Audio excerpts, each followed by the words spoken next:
Bapak Ibu uh, sudah ada yang mempunyai anak, boleh dicantumkan juga mungkin anaknya saat ini usia berapa, gitu ya. Oke, saya coba mulai. Selamat pagi Bapak Ibu semuanya. Assalamualaikum warahmatullahi wabarakatuh. Semoga Bapak Ibu semuanya dalam kondisi sehat ya di hari ini. Nah, perkenalkan, saya dengan Estik Haryanti di sini sebagai moderator untuk webinar di acara pagi ini. Bapak Ibu juga sudah mendaftarkan ya sebelumnya di seminggu yang lalu. Kita sapa-sapa dulu, kita perkenalan dulu. Untuk Bapak Ibu yang baru join, boleh perkenalannya lewat chat ya.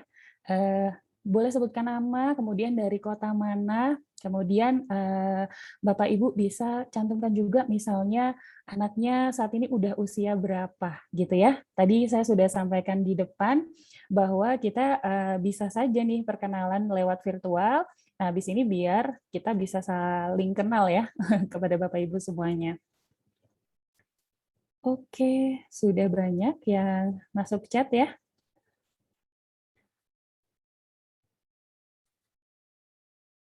Nah, di acara pagi ini, di hari Minggu, tanggal 12 September 2021, kita akan ngobrol tentang judulnya juga sudah tertera di dalam flyer yang Bapak Ibu sudah daftar, tentang membangun bonding dengan quality time bersama anak gitu ya.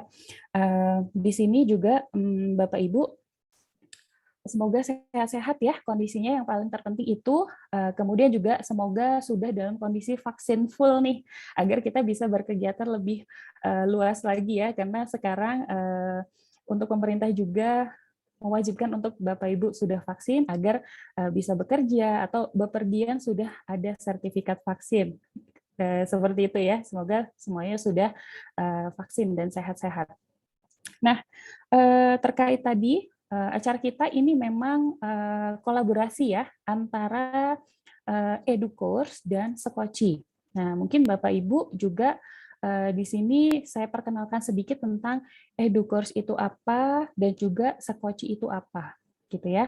Nah, kebetulan mungkin dari saya dulu, saya sebagai host atau moderator di sini perwakilan dari Sekoci. Saya di sini sebagai head kurikulum kebetulan di Sekoci.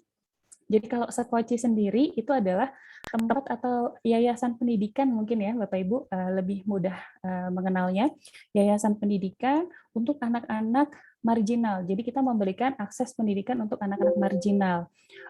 Itu penjelasan sedikit tentang Sekoci. Kita memang berdomisili saat ini ada di Jakarta.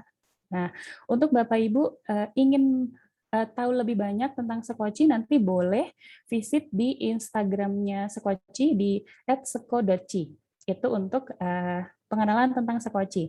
Nah, kalau EduCourse sendiri, EduCourse itu mungkin lebih mudahnya kita mengenal sebagai wadah atau tempat untuk menyalurkan ekstrakurikuler anak nih. Misalnya Bapak Ibu punya anak yang mereka kan pasti sudah sekolah formal gitu ya, tapi kemudian ada misalnya ada minat dan bakat yang dari kecil nih sudah ada. Misalnya yang lagi hits sekarang tuh anak-anak perempuan suka K-pop, kemudian pengen belajar bahasa Korea gitu ya, atau misalnya anak dari kecil udah melek digital gitu. Kemudian Bapak Ibu ingin menyekolahkan atau mereka belajar tentang coding atau programmer dari kecil. Nah, itu bisa banget. Nanti Bapak Ibu kalau ingin tahu lebih banyak lagi tentang EduCourse, boleh Bapak Ibu nanti visit ke Instagramnya EduCourse di educourse.id. Nah, itu kurang lebih penjelasan tentang kolaborasi acara kita hari ini, tentang EduCourse dan Sekoci. Kemudian saya sebelum materi kita berjalan, saya akan menyampaikan sedikit tentang rundown kita di hari ini. Pastinya kita rundown utamanya adalah penyampaian materi tentang bonding anak ini ya Bapak Ibu. Kemudian nanti setelah penyampaian materi dari pemateri yang sudah kita siapkan, nanti Bapak Ibu kita persilakan ada sesi Q&A juga gitu. Jadi di sela-sela materi nanti Bapak Ibu jika ada pertanyaan boleh dituliskan di kolom chat yang tersedia di dalam room webinar ini. Nanti kita akan buka di 2 sesi pertanyaan. Jadi ada sesi pertanyaan pertama itu ada di pertengahan materi, kemudian yang terakhir itu setelah pemateri selesai menyampaikan materinya, kita buka sesi pertanyaan kedua. Kurang lebih seperti itu. Oke, kita sapa dulu nih, Bapak Ibu boleh perkenalan dong ya lewat chat. Sudah ada Kakak atau Ibu Deska dari Jakarta, kemudian juga Ibu Amatullah Aliyah, betul ya, dari Bogor. Halo Ibu, salam kenal. Kebetulan saya tinggalnya di Bandung. Adakah yang di sini tinggalnya di Bandung? Kemudian sudah ada Ibu Ajeng juga dari Tangerang, calon ibu dari 2 anak. Oke, usia pertama 4,5, saat ini sedang mengandung. Semoga sehat-sehat, persalinannya nanti dilancarkan. Oke, ada lagi yang ingin berkenalan di pagi ini? Oke, nanti boleh sambil perkenalan ya, Bapak Ibu. Tadi juga saya sudah sampaikan, nanti pada saat materi berlangsung, Bapak Ibu, jika ingin bertanya, boleh dicantumkan di kolom chat, disebutkan nama dan pertanyaannya. Nanti kita akan bacakan di sesi Q&A yang sudah kita tentukan sebelumnya. Oke, Bapak Ibu. Nah, selain itu juga di dalam poster pendaftaran Bapak Ibu juga sudah kita berikan informasi bahwa akan ada free psikotes ya, kalau tidak salah. Di sana sudah ada linknya, sudah ada posternya menjelaskan bahwa Bapak Ibu nanti akan mendapatkan free psikotes. Nah, untuk linknya nanti kita akan berikan after webinar ini selesai di WhatsApp grup pendaftaran, gitu ya. Jadi nanti Bapak Ibu bisa kita share tentang link psikotes itu, tapi setelah acara webinar ini selesai. Kurang lebih informasi yang saya sampaikan seperti itu. Oke, sudah banyak ya yang bergabung. Oke, nambah terus. Ya. Nah, terkait dengan tema nih Bapak Ibu yang kita sudah tempelkan di poster atau di link pendaftarannya juga gitu ya. Kita temanya adalah tentang kita mau ngobrol tentang membangun bonding dengan quality time bersama anak gitu ya. Pastinya untuk Bapak Ibu yang sudah punya toddler atau kids yang kemarin mengalami WFH full mungkin di rumah, mungkin quality time-nya juga sudah lumayan banyak gitu ya Bapak Ibu dengan anak gitu. Tapi kita lebih mendetail lagi hari ini mau berbicara tentang bonding gitu ya, bonding bersama anak. Kalau kita ngomongin bonding, kalau di perusahaan-perusahaan atau di perkumpulan biasanya ajang untuk mempererat satu sama lain, kenal lebih jauh satu sama lain gitu ya. Jadi biar kita sharing perhatiannya jadi lebih dalam gitu, karena bonding ini ya membentuk kekompakan tadi gitu ya. Nah, ternyata penting juga untuk diimplementasikan di keluarga gitu, Bapak Ibu. Nah, kita akan membahas itu lebih dalam dengan narasumber yang kita sudah siapkan di hari ini. Nah, mungkin kita langsung perkenalan dulu dengan narasumber kita di hari ini. Halo, Kak Vidya.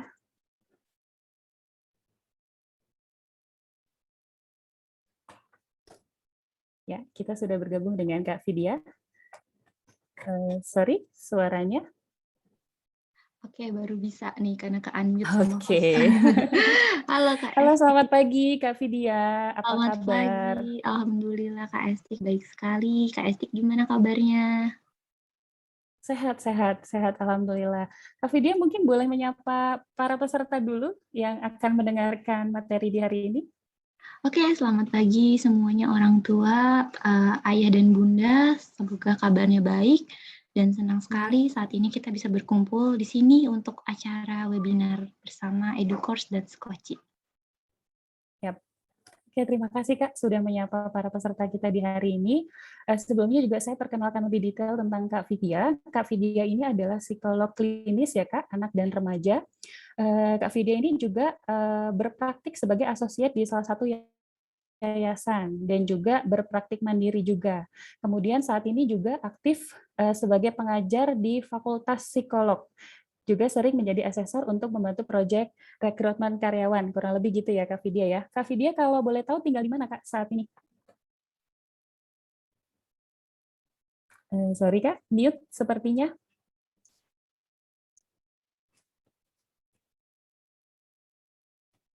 Oke, masih mute.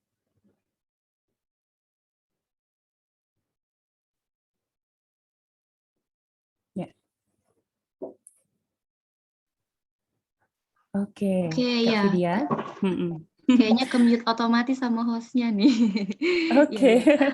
Oke. Kak Vidya tinggal di mana Kak saat ini? Iya, saat ini saya tinggal di Bandung juga, di Oh, tinggal di Cisarantan Kulon. Bandung. Iya, karena saya mengajar di Fakultas Psikologi UIN Sunan Gunung Jati Bandung. Jadi memang lebih Oke, dekat dari sini, gitu. Sebenarnya kita tetanggaan tapi baru kenal ya Kak Vidya. Iya, benar. Nanti setelah ini, setelah kenal virtual, habis ini kita kenal beneran gitu ya Kak Vidya. Kita bisa lanjut ngobrol lagi setelah acara webinar ini. Oke, thank you Kak Vidya. Nah, tadi sudah saya sebutkan tentang judulnya nih yang mau kita bahas untuk di webinar kali ini. Mungkin boleh dibantu next slide. Apa saja sih kira-kira yang bakalan kita bahas untuk webinar kali ini?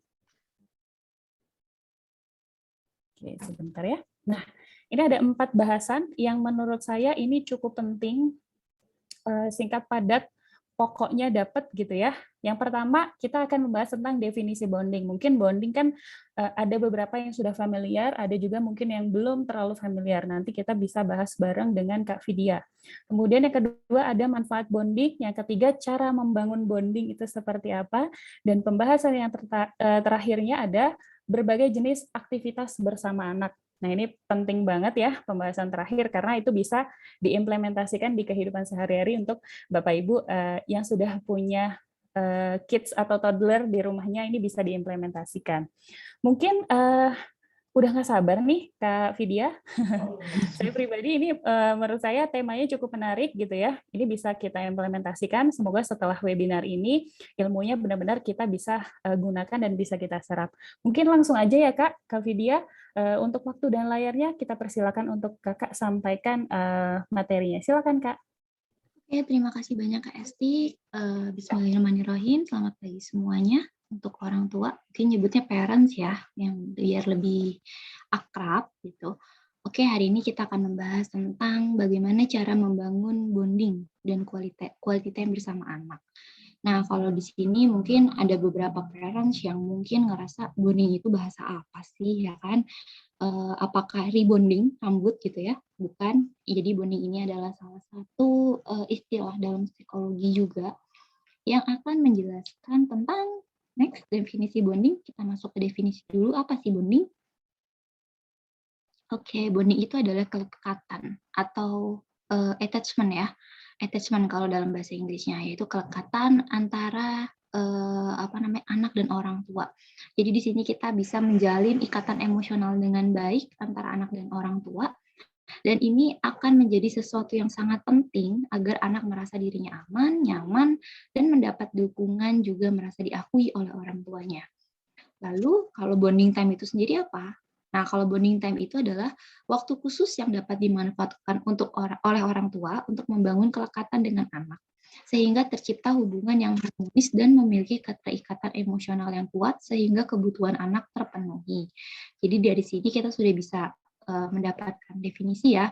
Kalau bonding itu memang adalah bagaimana caranya orang tua itu membangun attachment atau kelekatan pada anak sehingga dapat tercipta hubungan yang harmonis, memiliki keterikatan emosional, dan anak jadi memiliki ada rasa nyaman, ada rasa aman bersama orang tuanya. Seperti itu. Next. Oke, lalu manfaat bonding itu apa? Kita akan lihat. Wah, ternyata manfaat bonding itu banyak sekali ya, parents. Jadi ada 8 manfaat bonding yang di sini saya masukkan ke dalam materi. Nah, 8 manfaat bonding ini ternyata baik loh untuk kesehatan fisik dan mental anak. Pertama, bonding orang tua dan anak ternyata bisa meningkatkan imun tubuh. Kenapa begitu? Karena anak yang merasa aman atau secure ya, kita nyebut secure itu akan tumbuh dengan perasaan yang bahagia dan mudah menghindari stres. Seperti kita tahu ya, semakin kita bahagia, maka imun kita akan semakin meningkat. Dan ini juga bisa dipakai nih untuk menghindari COVID ya, karena kan kalau kita COVID pasti kita selalu dimentionnya harus happy gitu ya, harus bahagia, jangan stres-stres supaya imunnya meningkat. Nah ternyata imun tubuh anak juga akan meningkat ketika dia bahagia karena memiliki orang tua yang baik, yang sayang, yang peduli sama dia. Nah, ternyata ini sudah ada penelitiannya. Ternyata untuk anak-anak yang kurang memiliki bonding yang baik dengan orang tua, itu jadi rentan terkena penyakit. Jadi parents bisa mulai introspeksi ya, aduh anak saya gampang sakit gak ya? Gitu. Nah, kalau gampang sakit bisa-bisa mungkin ada kesalahan dalam melakukan bonding tadi. Lalu yang kedua adalah ternyata anak yang memiliki bonding yang baik sama orang tuanya itu akan lebih pandai dalam mengatasi masalahnya. Kenapa? Karena dia merasa dipercaya sama orang tuanya, terus dia jadi merasa berani gitu ya, dia jadi merasa lebih tenang ketika misalnya dia melakukan sesuatu karena misalnya orang tuanya selalu mempercayai dia, nggak nyalahin, nggak marah-marahin, nggak ngomelin, walaupun dia berbuat kesalahan orang tua tetap mendukung. Jadi ternyata anak yang secara bondingnya lebih baik itu memiliki keterampilan fungsi eksekutif yang baik dan dia akan lebih mampu untuk memecahkan masalah, lebih mampu berinisiatif dan lebih punya positive vibes, mungkin ya, energi positif. Ternyata dia juga akan lebih peka terhadap teman-temannya sehingga dia menjadi orang yang mudah bergaul dan lebih mampu menjadi pemimpin dalam grup. Jadi ternyata dari hal yang kita pikir sepele, bonding, ternyata itu bisa meningkatkan soft skill seseorang anak sampai itu dan itu akan berlanjut sampai dia dewasa. Dan seperti kita ketahui ya, soft skill ini sangat berguna nanti ketika dia sudah berada di kehidupan nyata. Di kehidupan pekerjaan, mungkin ya, di kehidupan saat dia dewasa gitu ya. Nah, ternyata hal ini kenapa bisa terjadi? Karena anak yang memiliki bonding akan memiliki kepercayaan diri yang jauh lebih baik. Kenapa ya tadi? Karena kita memberikan mereka kesempatan atau peluang untuk mereka berekspresi. Jadi mereka lebih percaya diri ketika misalnya dia ngeluarin pendapat. Jadi ketika misalnya dia merasa tidak suka, dia berani protes misalnya. Atau ketika dia suka, dia juga bisa bilang dia suka. Terus kita juga kasih dia kesempatan untuk memilih, dia juga boleh memilih, tidak harus dipaksain, kamu harus pakai baju yang mama pilihin. Maunya warna biru mah, nggak boleh harus warna merah misalnya. Nah, jadi anak jadi takut mengambil keputusan. Nah, tapi ketika kita bisa menghargai masukan anak, maka dia akan menjadi seseorang yang mudah untuk mengungkapkan pendapat, percaya diri tadi, dan dia tidak sulit untuk mengekspresikan emosi. Karena ternyata banyak sekali ya anak-anak zaman sekarang yang sulit mengekspresikan emosi ketika marah dipendam, sedih dipendam, dan akhirnya yang dilakukan akhirnya adalah self-harm ya, menyakiti dirinya, benci sama dirinya, karena dia tidak punya kesempatan untuk berani untuk speak up. Karena tadi mungkin kelekatan dengan orang tuanya itu tidak terjalin dengan baik saat dia masih kecil. Nah, ternyata bonding juga bisa membuat kita lebih mengenal satu sama lain. Percaya atau enggak, ketika kita melakukan bonding, itu bisa membuat setiap anggota keluarga itu menjadi lebih saling mengenal. Misalnya nih, parents bisa bikin gratitude journal yang berisi tentang ucapan syukur dan isi hati yang merasakan apa yang kita rasakan pada hari itu. Jadi kita bisa nih buat bersama anak-anak kita ya, misalnya ayo kita bikin hari ini tentang gratitude journal dan ini dilakukan selama 1 minggu misalnya. Orang tua bikin gratitude journal, mengungkapkan apa yang hari itu mereka rasakan dan anak juga kan akan mengikuti ya karena bisa diberikan contoh oleh orang tua. Dan akhirnya anak juga menuliskan apa yang dia rasakan hari itu, setelah itu kita kumpulkan lalu kita bacakan bersama-sama. Nah, ketika misalnya anak dibiasakan untuk menulis, mengekspresikan perasaannya, di situ juga sebagai bahan evaluasi untuk orang tua gitu. Oh, ternyata hari ini anak saya perasaannya lagi senang ya, atau misalnya lagi sedih ya. Nah, lewat gratitude journal ini anak jadi terlatih untuk mengekspresikan emosinya dengan cara yang tepat, dan ini tidak menutup kemungkinan kita yang mungkin awalnya kita nggak tahu anak kita ada masalah apa, tapi dengan anak rajin mengerjakan gratitude journal, kita jadi bisa lebih memahami dan lebih tahu apa yang anak rasakan tanpa dia harus menceritakan isi hatinya secara langsung. Jadi kita juga sebagai orang tua lebih peka sama kebutuhan emosional anak. Seperti itu ya. Oke, kita next. Ini baru 4 ya, masih ada 4 lagi. Silakan next, Kak.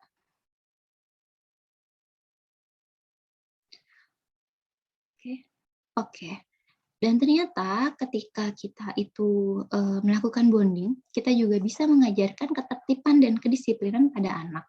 Jadi ketika misalnya kita melakukan bonding nih, sambil kita bermain ya, kita sambil bermain, ini cara-caranya sedikit saya bocorkan gitu ya. Nah, caranya misalnya kita membuat permainan tebak nama. Tadi kita udah bikin gratitude journal, nanti mungkin itu acara mungkin pagi, atau misalnya sebelum pas sarapan misalnya ya, ketika selesai bangun tidur, udah selesai siap-siap ke sekolah, kita bisa tanyakan di gratitude journal, perasaan kita hari itu apa. Lalu di sore hari atau menjelang malam, kita bisa membuat permainan tebak nama misalnya. Misalnya kita libatkan semua anggota keluarga gitu ya. Ayo siapa yang hari ini bangunnya paling pagi misalnya. Nanti kan biasanya adik kakak tunjuk ya, aku, mama, atau papa gitu ya. Terus nanti orang tua tanya lagi, siapa yang sering lupa tutup odol, misalnya tutup pasta gigi. Nanti akan ada tambahan lagi gitu ya, oh si A, si B gitu ya. Akhirnya anak-anak jadi terbiasa buat mengeluarkan ekspresi gitu dan nunjuk nih, siapa yang kira-kira masih melakukan kesalahan. Jadi setiap anak atau setiap anggota keluarga itu punya kegiatan, punya partisipasi, punya keterlibatan untuk bisa saling mengevaluasi anggota keluarganya mungkin yang masih tidak sesuai dengan kedisiplinan gitu ya. Terus misalnya tanya lagi, siapa yang sering nyimpan baju kotor di kolong tempat tidur gitu. Atau mungkin kalau anak-anak biasanya, siapa yang pulang sekolah, sepatu, tas, segala macam dilempar, nggak dirapikan gitu ya. Atau siapa yang sampai rumah belum ganti baju, belum ganti seragam, tapi udah nyomot makanan, belum cuci tangan. Nah, itu juga bisa dievaluasi ketika kita mengajarkan ini, tebak nama. Terus nanti ditanya lagi, siapa yang sering bantu mama nyiapin sarapan? Nanti setelah itu kan mereka akan berlomba-lomba, aku gitu ya, sampai akhirnya nanti mereka akan terbentuk untuk bahu-membahu membantu mama menyiapkan sarapan misalnya. Nah, setelah anak-anak itu sudah sangat antusias dan saling menunjuk, lalu biasa kan kita tertawa ya, si kakak, si adik yang kurang, atau ayah misalnya nggak bantuin ibu misalnya. Nah, disinilah baru orang tua tuh mengajarkan nilai-nilai ketertiban dan kedisiplinan. Jika masih ada perilaku anak yang belum benar, nah di sini adalah cara kita mengevaluasi. Jadi ketika anak itu melakukan kesalahan, kita bisa mengevaluasi bersama sambil tertawa, sambil bercanda, sambil dengan suasana yang riang gitu ya, daripada anak dimarahin, misalnya dipukul, atau misalnya dipermalukan di depan orang, itu akan membuat harga diri anak menjadi terluka. Jadi ternyata lewat bonding dan cara yang tepat, kita bisa mengajarkan ketertiban dan kedisiplinan pada anak dengan cara yang jauh lebih menyenangkan. Gitu ya. Lalu ternyata anak yang bondingnya bagus gitu ya, ternyata menurut penelitian dari The Center on Addiction ditemukan bahwa anak yang memiliki waktu bonding dengan orang tuanya lebih intim, misalnya di sini contohnya makan malam bersama orang tua gitu ya, dapat menghindari perilaku buruk seperti penggunaan narkoba. Dan anak-anak ini ternyata memiliki motivasi sehingga jauh lebih berprestasi dibanding teman-teman sebayanya. Jadi ini sudah ada penelitiannya dari The Center on Addiction. Ternyata anak-anak yang memiliki bonding yang baik dengan orang tua, biasanya memang memiliki motivasi prestasi belajar yang lebih baik dibanding anak-anak yang lain. Dan ini memang sudah benar adanya ya menurut saya, karena memang kita lihat sendiri mungkin parents waktu sekolah pernah punya teman atau mungkin punya saudara, memang kebanyakan anak-anak yang atau remaja yang bermasalah pasti semuanya berangkat dari rumah, berangkat dari orang tua. Misalnya orang tuanya broken home, orang tuanya tidak harmonis di rumah, biasanya anak-anak itu akan timbul menjadi anak yang bermasalah saat sekolah. Tapi anak-anak yang bahagia, anak-anak yang attachment-nya bagus sama orang tua, biasanya akan menjadi anak yang ceria dan berbahagia saat di sekolah. Jadi ini memang sudah ada penelitian yang ilmiahnya ya, tentang bonding dan kaitannya dengan prestasi anak di sekolah. Lalu ternyata setelah kita mengajarkan bonding yang baik juga, di sini anak juga akan saling menghormati meski ada perbedaan. Nah, kalau kita kan tahu ya, kalau zaman sekarang nih netizen gitu ya, pada sadis-sadis kalau komentar gitu. Apalagi mungkin buat parent yang sudah mengizinkan anak yang memegang handphone, menggunakan sosial media misalnya, itu kadang tidak luput dari komentar sadis gitu ya sama orang dari orang lain. Entah anak kita yang jadi bahan sasaran, bahan bulian, atau mungkin anak kita membaca komentar orang lain terhadap public figure. Dan memang kan Indonesia terkenal ya sudah ditetapkan oleh Microsoft sebagai netizen yang paling sadis komentarnya ya, yang paling barbar gitu.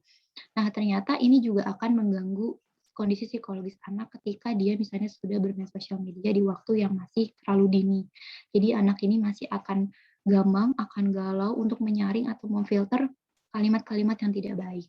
Nah, dengan kita mengajarkan bonding yang tepat pada anak, ketika anak misalnya melihat atau misalnya diperlakukan seperti itu, anak akan lebih cenderung untuk terbuka. Karena tadi kita sudah melatih ya ekspresi emosinya, dia akan lebih mudah bercerita. Dengan begitu juga kita sebagai orang tua juga bisa lebih terbuka untuk mengajarkan. Kita harus kasih tahu ya memang setiap orang itu misalnya berbeda ya kan, berbeda warna kulit, berbeda ras, berbeda suku, berbeda agama, dan kita tidak boleh misalnya saling menghina, kita tidak boleh body shaming karena itu akan menyakiti orang lain. Nah, dari sini kita juga bisa mengajarkan pada anak kalau berbeda itu tidak apa-apa, tidak ada masalah, dan kita tidak boleh saling menyakiti, kita harus menghargai dan menghormati apapun kondisi orang lain, gitu ya.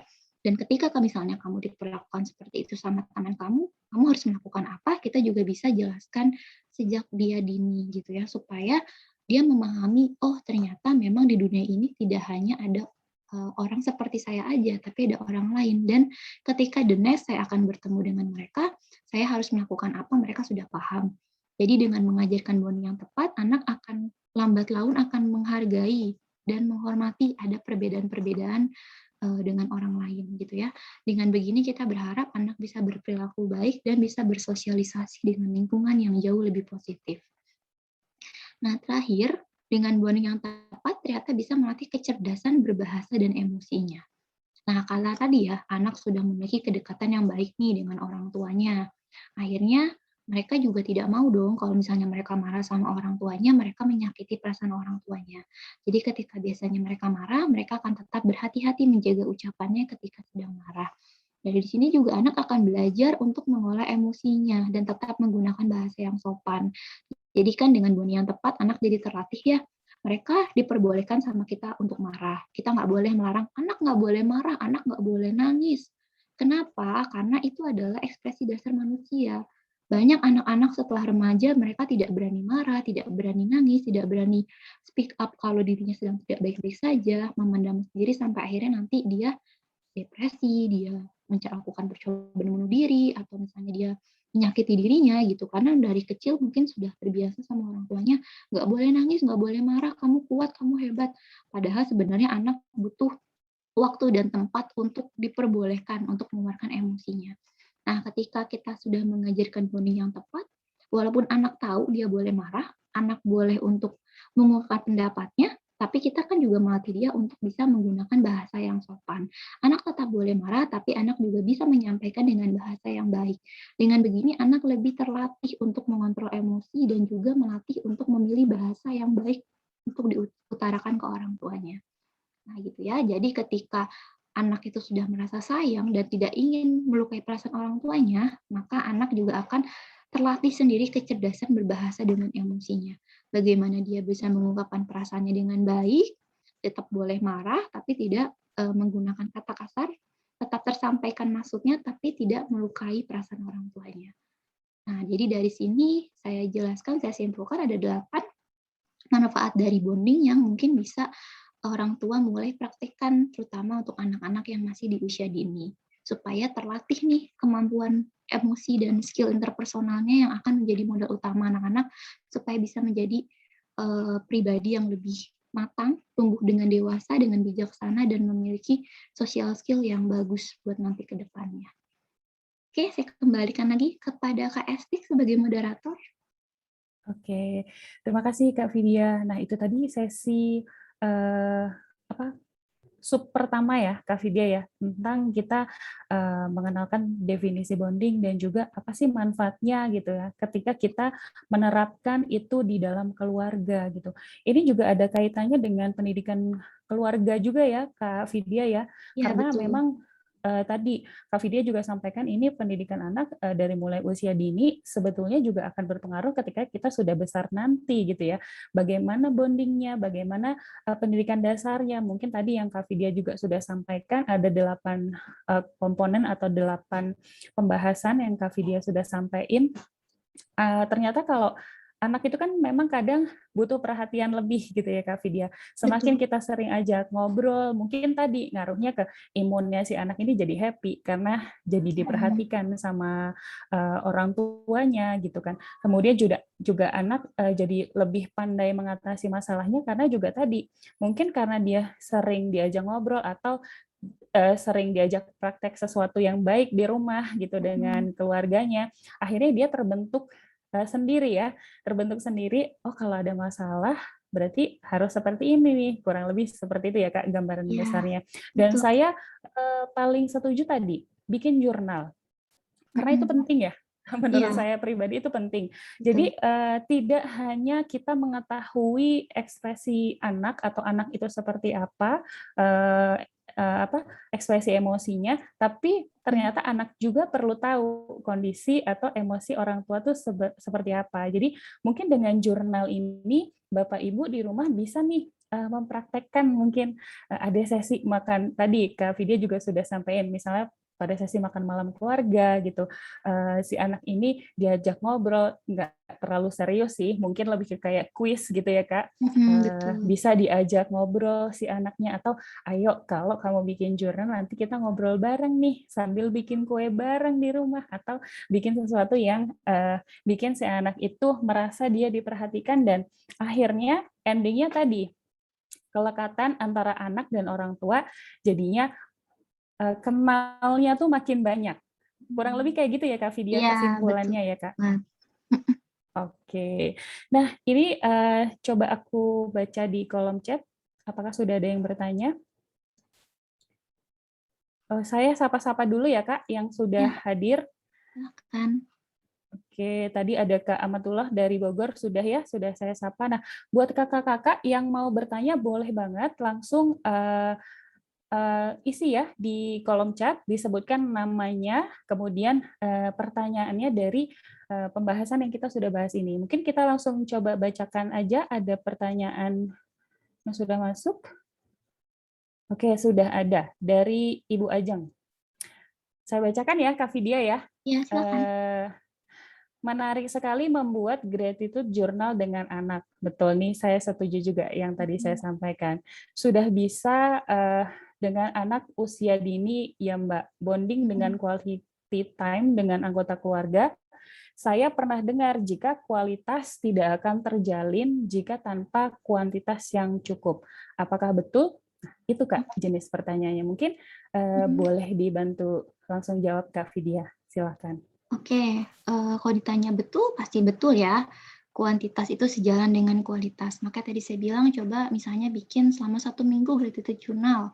Gratitude journal-nya tadi misalnya pagi sebelum berangkat sekolah ditanya, kita validasi dulu Mhm. nih perasaan anak untuk sebelum berangkat sekolah bagaimana ya kan. Misalnya anak dalam kondisi sehat, kondisi baik, kondisi bahagia, berarti dia insya Allah akan bisa menerima pelajaran di sekolah dengan baik. Tapi kalau misalnya anak dalam kondisi tidak baik, kita juga kan bisa mulai mengajarkan atau misalnya kita bisa bertanya gitu ya, kita bisa menjelaskan atau kita bisa membantu, kamu ada masalah apa? Jangan sampai nanti masalah itu terbawa sampai sekolah dan akhirnya mengganggu konsentrasi belajarnya. Nah, bisa tadi kita lakukan setiap pagi selama 1 minggu, kita coba dulu ya. 1 minggu. Lalu yang tadi untuk mengajarkan ketertiban dan kedisiplinan kita bisa tanyakan misalnya ketika jam makan malam misalnya ya, siapa yang hari ini bangun paling pagi? Siapa yang tadi pagi lupa tutup, pasta gigi misalnya. Nah, jadi kan sebenarnya pagi itu kita memvalidasi perasaan, malamnya kita mengevaluasi apa yang mereka lakukan di hari itu. Atau kita tanya, "Tadi hari ini, bagaimana di sekolah? Gimana perasaan kamu? Tadi main apa sama teman-teman?" Nah, kita coba selama 1 minggu. Biasanya ketika 1 minggu sudah terjadi dan kita melihat dampak positif dari anak-anak kita, nanti kita boleh tingkatkan ke minggu kedua, minggu ketiga, sampai akhirnya itu menjadi sebuah kebiasaan atau habituasi yang sudah biasa kita lakukan setiap hari selama bertahun-tahun. Jadi memang semua itu yang namanya kebiasaan baik itu tidak bisa dibangun dalam waktu 1 minggu, 2 minggu ya. Jadi kalau misalnya dalam psikologi itu pembiasaan itu baru bisa baru dimulai di 3 bulan pertama, itu baru pembukaan, baru mengawali. Tapi habituasi itu baru akan terjadi setelah 6 bulan pertama, gitu. Jadi mengawalinya di 3 bulan dan terjadi perilaku yang diharapkan itu setelah kurang lebih 6 bulan, seperti itu. Jadi memang benar, kualitas imunitasnya akan semakin terjaga ketika kita rutin melakukan ini. Rutin kita melakukan pekerjaan-pekerjaan yang positif gitu ya, hal positif sampai akhirnya nanti akan menghasilkan sesuatu yang positif juga. Seperti itu mungkin untuk jawaban dari pertanyaan Ibu Ajeng. Betul, betul sekali. Semoga terjawab, Ibu Ajeng. Yang bisa saya ambil poinnya juga, sebetulnya memang benar sih, Kak. Kalau kita mau mengukur sesuatu itu, ya nggak bisa cepat ya, benar tadi yang Kak Vidya sampaikan. Mungkin average-nya 3 bulan pertama itu kan benar-benar pengenalan satu sama lain, atau benar-benar baru memahami. Tapi kalau untuk progres mungkin benar tadi Kak, di 3-6 bulan baru terlihat secara progres apa sih yang kita sudah sampaikan ke anak gitu ya, atau perkembangannya seperti apa mungkin di 3-6 bulan. Jadi memang tidak bisa instan ya Bapak Ibu. Menjadi orang tua memang sabarnya harus luar biasa, sabarnya harus lebar banget, sabarnya harus banyak. Kurang lebih kayak gitu. Oke, semoga terjawab tadi Ibu Ajeng. Terus kemudian apakah ada pertanyaan yang sudah masuk? Oke, terima kasih Mbak Vidya dari Ibu Ajeng. Kemudian mungkin kakak atau ibu yang lain, tadi kayak Ibu Sarah Lupita, atau Kak Amatullah Aliyah, atau kakak yang lain, Kak Setiarini, kemudian boleh nih langsung aja, jangan malu-malu kalau mau bertanya. Silakan isi di kolom chat ya, sebutkan namanya, kemudian sampaikan pertanyaannya. Nah, ini kan tadi udah kita buka sesi pertanyaan sesi 1 ya, Kak Vidya. Nah, selanjutnya, oke, sudah ada yang bertanya, Kak. Sorry, sebelum kita masuk ke selanjutnya. Silakan. Halo, aku menanya dengan Kak Kain Kaulika. Semoga aku benar ya baca namanya. Halo, Kak. Aku mau nanya, bonding dengan anak lebih baik dilakukan saat anak usia berapa ya idealnya?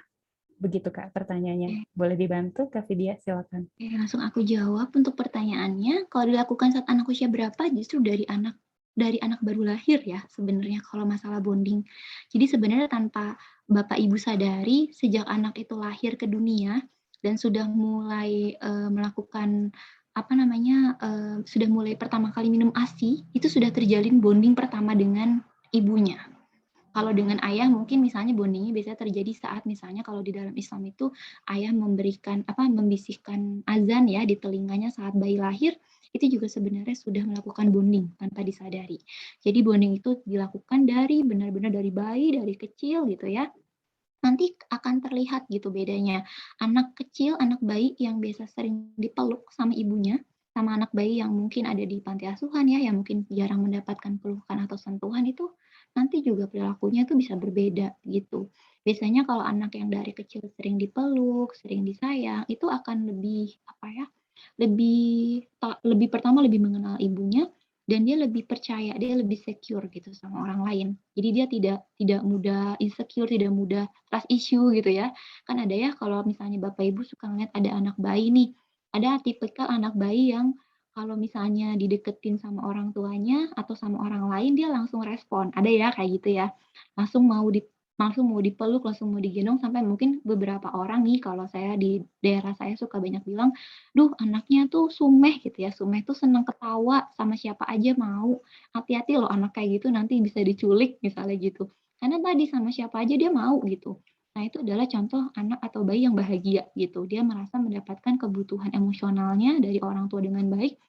Jadi dia tuh gampang percaya sama orang lain gitu. Dia gampang untuk membuka diri gitu ya. Tapi ada juga mungkin beberapa anak yang kalau dideketin sama orang lain, bukan ibunya tuh cemberut, misalnya ada ya kayak gitu, cemberut atau misalnya, kalau kata orang mah bilangnya nunggu panas dulu gitu. Jadi diajak mainnya lama banget sampai dia udah bener-bener percaya, baru dia mau buat diajak-ajak. Jadi agak sulit untuk membuka diri sama orang lain. Nah ternyata itu setelah saya pelajari itu akan menetap loh sifat itu sampai dewasa. Jadi kalau kita punya anak yang dari kecil udah agak pemilih ya, agak picky, ketemu orang tuh agak jaga-jaga jarak, nah itu bisa jadi ada masalah dalam bonding-nya gitu. Karena tadi kalau anak-anak yang sudah dari kecil itu sering mendapatkan bonding itu biasanya dia akan menjadi pribadi yang tadi yang lebih baik dan lebih open sama orang lain gitu. Jadi harus dilakukan sejak dini sekali, sejak kecil dan itu sudah bisa dilakukan sejak anak baru pertama kali lahir. Makanya kadang ada beberapa orang yang suka bilang gini ya, "Duh jangan sering digendong anaknya nanti bau tangan," gitu. Kalau saya sih tidak setuju ya dengan pernyataan itu, karena memang anak masih bayi itu kan butuh perlindungan dari ibunya, butuh digendong, butuh dipeluk. Jadi menurut saya nikmati aja masa-masa capek kita meluk anak, capek kita gendong anak. Karena kan anak itu ada masanya ya, nanti ketika anak sudah mulai jalan, sudah mulai bisa berlari, dia bakal ninggalin kita kok gitu, dia nggak akan mau lagi digendong, nggak akan mau dipeluk. Apalagi kalau anak misalnya udah tumbuh remaja, udah sibuk sama teman-temannya, dia mungkin udah nggak mau lagi, dipeluk atau dicium sama ibunya di depan orang gitu. Jadi menurut saya nikmati aja momen itu daripada nanti kita menyesal gitu ya, mengikuti omongan orang lain, karena memang menurut ilmu perkembangan dalam psikologi, anak umur segitu memang masih butuh trust tadi sama ibunya. Jadi kalau misalnya masih digendong, ya tidak apa-apa. Mau dibilang bau tangan pun ya menurut saya nggak apa-apa ya, karena nanti ada saatnya kok anak juga nggak mau lagi digendong. Jadi daripada kita sebagai orang tua kehilangan momen itu, ya lebih baik ya kita penuhi saja kebutuhan anak. Itu ya jawaban dari Oke. saya. Jadi intinya sedini mungkin ya Kak Vidya, karena Iya, betul tadi yang saya juga sudah jelaskan di awal. Ini kan kaitannya sama pendidikan keluarga juga, pendidikan iya, anak usia dini sedini mungkin, karena ini akan berefek sampai besar yang tadi Kak Vidya sampaikan. Mungkin mhm, ada cara bondingnya yang ada yang belum lengkap atau kurang tepat mungkin ya Kak ya. betul, Akhirnya si anak ini kenapa dia agak-agak pemilih nih ketika mhm, ketika didekati sama orang lain gitu ya selain mhm, keluarga. Mungkin dari situ Bapak Ibu bisa menerapkan sedini mungkin untuk bonding ini dengan anak. Bonding itu kan caranya ya dari kehidupan sehari-hari aja mungkin ya Kak Vidya. iya, Tadi yang Kak Vidya juga sudah share di 8 komponen tadi atau 8 poin itu memang sebetulnya kita tarik dari kehidupan sehari-hari yang Bapak Ibu mhm, lakukan di rumah. Jadi mhm, mungkin bisa diserap dari sana dan mulai diimplementasikan nih, tidak ada kata terlambat. Jadi Bapak mhm, Ibu sudah semoga habis ada pencerahan tentang bonding, jadi Bapak Ibu bisa mengimplementasikan kepada anaknya di rumah. Gitu ya Kak Vidya iya, ya. betul, betul sekali. Oke. Kemudian Kak Ken ada pertanyaan lanjutan sebelum ke Kak Amatullah ya. Mhm, Kalau lagi LDM, ibu dengan anak, ayahnya kuliah, apa ada ide bonding? oke, berarti Pertanyaan lanjutannya gitu. berarti ini ibu dengan anak ya, ayahnya yang beda kota gitu ya? Iya, kurang lebih seperti itu, Kurang lebih Kak. seperti itu, oke. Jadi kalau misalnya kayak gini nih, justru sebenarnya, tidak ada kata terlambat atau tidak ada alasan untuk tidak melakukan bonding, apalagi di kondisi canggih teknologi seperti ini ya. Jadi sebenarnya Betul. tetap harus ada, kalau ibu tadi bisa menerapkan tadi yang sudah saya sampaikan, lalu untuk ayah gimana nih, ayahnya beda kota gitu ya. Nah kan sekarang ada video call, jadi kita bisa pakai fasilitas itu gitu ya. Kita bisa kasih kesempatan ke anak, "Ayo hari ini harus misalnya harus ada waktu sama ayah misalnya 15 menit Yap. aja buat, video call ayah. Tapi kan dipastikan ya waktunya, supaya tidak mengganggu pekerjaan atau kuliahnya ayah. Misalnya sebelum tidur ya, jam 8 malam ya, setiap jam 8 kita akan video call gitu. Jadi kita bisa, gunakan nih fasilitas-fasilitas ini untuk memperkuat bonding, nanti ketika waktunya, quality time bersama ayah di jam 8 malam gitu ya, nanti video call ayah, nanti ayah juga harus ada terlibat pengasuhan udah pasti ya sebagai orang tua, jadi nanti ayah bisa, melakukan bonding dengan anak. Ya tadi, bisa menggunakan tadi pertanyaan-pertanyaan, "Tadi Kakak atau adik tadi bangun jam berapa? Tadi mah hari ini makan apa? Ayah saat ini dalam kondisi baik loh, ayah sehat loh, doain ayah ya," misalnya gitu. Jadi tetap harus ada waktu antara, ayah dengan anak. Lalu nanti kan di Yap. situ bundanya bisa ikut, terlibat ya, jadi bisa saling berbicara dan mungkin boleh ayah bunda tuh mengungkapkan satu sama lain kalimat sayang gitu ya, "Bunda rindu sama ayah," atau "Bunda sayang sama ayah, ayah di sana, makan yang benar ya, istirahat yang benar ya." Jadi kan tanpa disadari anak akan mencontoh, "Oh ternyata bunda saya sayang sama ayah, bunda saya melakukan itu." Nanti biasanya anak akan mengikuti dan mencontoh ya melakukan hal yang sama. Biasanya anak tuh biasanya awalnya kalau anak kecil tuh membeo gitu ya, "Kakak Mm. sayang ayah, ayah jangan lupa makan ya," misalnya gitu. Nanti akhirnya itu akan terjalin dan duh kayaknya indah banget ya kalau ngebayangin itu udah benar-benar terjadi gitu. Jadi setiap hari harus Oke. ada waktu antara ayah dan anak untuk bonding, walaupun cuma 1 jam, 1 hari atau 15 Oke. menit. Thank you Kak Vidya sudah membantu jawab ya. Iya. Semoga Ibu Ken Kaulika lumayan terjawab ya. Jadi karena tadi kita sudah era digital ya, semuanya juga mungkin komunikasi jadi lebih mudah walaupun lewat virtual. Jadi tidak Mm-mm. ada kata terlambat untuk melakukan bonding walaupun jaraknya jauh, kita bisa lakukan itu secara virtual. Mungkin dimulai dari sekarang, mungkin dimulai dari besok gitu ya, hari Senin, untuk ayahnya yang sedang di luar kota atau tidak selalu bersama anak bisa melakukan dari hal kecil tersebut. Kurang lebih seperti itu. Gitu ya Kak Vidya ya. Betul. Oke. Nah, untuk Kak Sarah Lupitas ada pertanyaan dan Kak Amatullah mungkin kita akan bacakan di sesi pertanyaan kedua. Nah, kita bantu untuk lanjut ke materi berikutnya, sorry. Maksudnya. Gitu ya Kak Vidya, kita lanjut saja Oke. ke materi berikutnya dulu. Berarti di hold ya Silakan. buat nanti. Oke, Yap. kita lanjutkan lagi materinya. Lalu bagaimana cara membangun bonding pada anak? Nah, ini adalah hal yang sebenarnya bisa kita lakukan dari mulai saat ini ya. Nah, ini nih, selama pandemi terutama nih. Jadi tanpa disadari pandemi ini ternyata membawa banyak manfaat ya sebenarnya kalau kita ingin melihat dari sisi yang positif.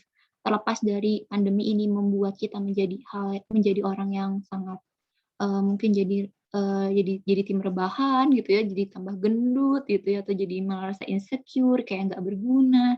Tapi ternyata pandemi ini juga membawa keberkahan gitu untuk keluarga terutama, keluarga yang sudah memiliki anak, yang sudah memiliki suami gitu ya. Karena ternyata selama pandemi ini membuat anggota keluarga menjadi lebih sering berkumpul di rumah. Iya dong, misalnya tadinya ayahnya mungkin sering kerja pulang malam, atau ibunya juga sambil bekerja, sambil berjualan, mungkin anaknya di rumah main sendiri. Sekarang sejak pandemi semuanya berkumpul di rumah. Jadi seluruh kegiatan orang tua dan anak-anak dilakukan dari rumah. Orang tua kerja, WFH gitu ya, anak juga belajarnya online, PJJ. Akhirnya yang biasanya mungkin orang tua nggak punya waktu buat ngajarin anak, sekarang orang tua harus terlibat juga dalam pendidikan anak, sampai orang tuanya pada stres ya, bantuin anak-anak PJJ gitu ya. Dan ternyata ini bisa dijadikan kesempatan yang bagus untuk meningkatkan bonding antara orang tua dengan anak. Nah, tapi sayangnya tidak semua orang tuh menyadari hal ini. Jadi sebenarnya bonding itu nggak perlu nunggu liburan keluarga. Di rumah aja justru bisa jadi hal menyenangkan jika orang tua dan anak bisa memanfaatkan waktu luang bersama-sama. Nah, mungkin orang tua nih biasanya punya anak usia 5 tahun. Tanpa disadari mungkin kita pandemi sudah 2 tahun ya. Berarti kurang lebih 3 tahun misalnya ayahnya kurang banyak waktu sama anak, cuman bisa main sama anak Sabtu Minggu. Nah, dengan adanya pandemi ini ternyata ayah bisa mengambil peran selama 2 tahun dari kehidupan anak untuk membantu pengasuhan. Jadi tanpa disadari sekarang yang mungkin anaknya 3 tahun pertama tidak terlalu mengenal sosok ayahnya, ternyata di 2 tahun terakhir anak menjadi lebih dekat dan lebih kenal sosok ayahnya, itu bisa terjadi ya ketika anggota keluarga melakukan bonding saat pandemi ini. Oke, next. Ya. Nah, kenapa ya anak-anak itu soalnya juga membutuhkan hubungan yang menenangkan dengan orang tua mereka selama di rumah. Oleh sebab itu, di sini peran orang tua sangat penting pada masa-masa ini. Jadikan kesempatan ini untuk menghabiskan lebih banyak waktu dengan si kecil.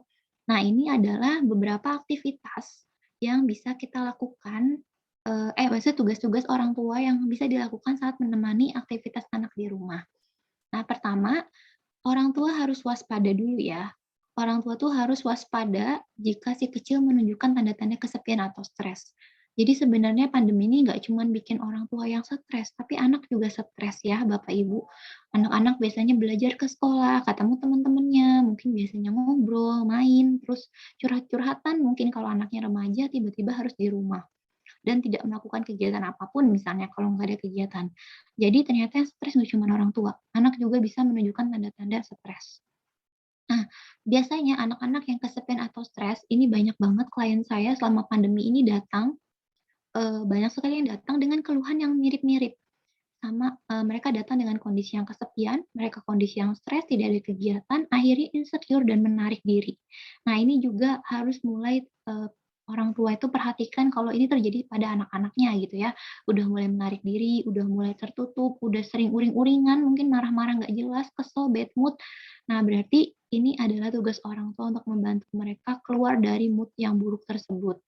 Mungkin kalau anak kita bisa tanyakan gitu ya, "Kamu sebel kenapa? Kesel kenapa?" Gitu.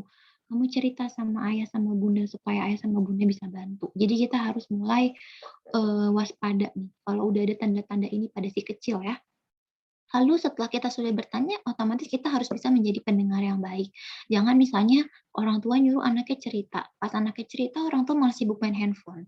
Misalnya begitu ya, jadi anak merasa nggak dihargain. Tadi ibu nyuruh cerita, pas saya cerita malah ibu sibuk sendiri sama handphone. Jadi anak merasa kurang dihargai. Jadi kalau memang orang tua udah mulai bisa menjadi pendengar yang baik, benar-benar kasih waktu gitu ya, minimal 1 jam sebelum tidur mungkin bercerita dulu, kamu kenapa hari ini, ada masalah apa, boleh dong share ke ibu supaya kamu lebih lega gitu ya. Dan kita bisa dengerin apa yang mereka ingin sampaikan tentang perasaannya. Ya tadi sediakan waktu khusus, misalnya 1 jam atau mungkin 1 jam terlalu lama, bisa 20 menit sebelum tidur. Intinya harus ada waktu di mana orang tua bisa mendengarkan keluhan anak. Dengan begitu mereka akan selalu mengandalkan orang tuanya untuk mendengar cerita-ceritanya. Jadi kalau misalnya mereka ingin curhat, mereka pasti cerita ke orang tua. Dan itu menurut saya lebih safe ya, daripada misalnya anak cerita ke pengasuh karena orang tuanya sibuk misalnya, atau anak cerita ke nenek, ke kakek, atau ke temennya gitu. Pasti kan sebagai orang tua akan ngerasa, cemburu juga ya, "Kok anak saya lebih dekat sama orang lain dibanding saya?" Nah, supaya anak tidak sampai ke tahap itu, jadi kita sebagai orang tua juga harus memberikan waktu supaya mereka bisa bercerita dan kita juga nunjukin ke dia kalau kita jadi pendengar yang baik untuk dia, selalu ada buat dia, gitu ya. Next. Oke. Lalu kita juga bisa membuat jadwal harian tadi ya, supaya kegiatan anak lebih terstruktur gitu. Kita bisa buka dari mulai bangun tidur, mandi, terus tadi sarapan bersama sampai kita membuat gratitude journal gitu ya. Sampai nanti dia berangkat sekolah atau misalnya di sekolah dia harus membuka laptop kapan, waktu belajar kapan, waktu bermain kapan, sampai waktu tidur dan misalnya tadi kita sampai tanya evaluasi hari ini ngapain aja. Nah, itu kita buat jadwal harian buat anak-anak dari bangun tidur sampai tidur lagi. Nah, dengan gini anak-anak akan lebih nyaman menjalani rutinitas dan anak lebih aware, "Oh, jam segini saya sudah harus belajar, saya harus ngerjain PR. Oh, jam segini saya misalnya waktunya mengaji. Oh, jam segini saya waktunya istirahat. Jam segini saya waktunya makan." Nah, itu kan kegiatan rutinitas itu harus dibentuk dari dini ya, supaya anak-anak itu punya jadwal yang teratur untuk menjalani kehidupan di depannya gitu ya. Lalu setelah itu kita juga harus memberikan diskusi. Ya tadi, diskusi tadi untuk membangun rasa percaya diri anak. Jadi jika mereka ingin membuat sesuatu gitu ya, kita bisa diskusikan bersama. Dan kalau misalnya memungkinkan kita bisa segera laksanakan. Kayak tadi misalnya masalah pemilihan baju aja. Anak maunya baju warna apa hari ini, merah atau biru misalnya. Kita boleh kasih dia kesempatan untuk berdiskusi gitu ya. Jadi kita kasih kesempatan dia buat mengambil keputusan. Kakak hari ini mau pakai sepatu yang mana, yang putih atau yang hitam misalnya gitu. Kita jadi bisa memberikan kesempatan ke anak untuk mendiskusikan. Jadi nggak semua yang anak itu lakukan itu adalah keinginan kita, tapi itu adalah keinginan anak. Jadi jangan jadikan anak kita itu sebagai apa ya, pelampiasan atas keinginan-keinginan kita yang tidak tercapai di masa lalu. Itu akan jadi beban buat anak. Karena kita harus menyadari dan memahami kalau anak itu tidak minta untuk dilahirkan, anak itu tidak minta untuk, lahir dari rahim siapa, gitu ya. Dan anak itu adalah satu individu yang berbeda dari kita, dia bukan mini-me-nya kita, bukan mininya kita gitu ya. Dia adalah, manusia yang punya pikiran, punya perasaan, punya, apa namanya, ungkapan sendiri gitu ya. Jadi kasih dia kesempatan untuk dia itu memilih apa yang terbaik bagi hidupnya dia. Dengan begitu anak akan berani untuk mengambil keputusan gitu ya, berani untuk mengeluarkan pendapat. Kadang kan banyak orang tua tuh yang selalu maksain ya keinginannya ke anak, cita-citanya yang tidak tersampai di masa lalu ke anak. Akhirnya anak menjadi beban dan menjadi stres gitu, ketika harus ngejalanin sesuatu yang bukan mimpi dia. Nah, disinilah makanya pentingnya kita untuk membangun diskusi supaya anak juga punya kesempatan untuk memilih. Karena tadi anak itu adalah individu yang berbeda dari kita, mereka adalah manusia, bukan robot, mereka punya pikiran dan perasaan dan mereka juga berhak untuk menentukan apa yang terbaik bagi hidupnya mereka.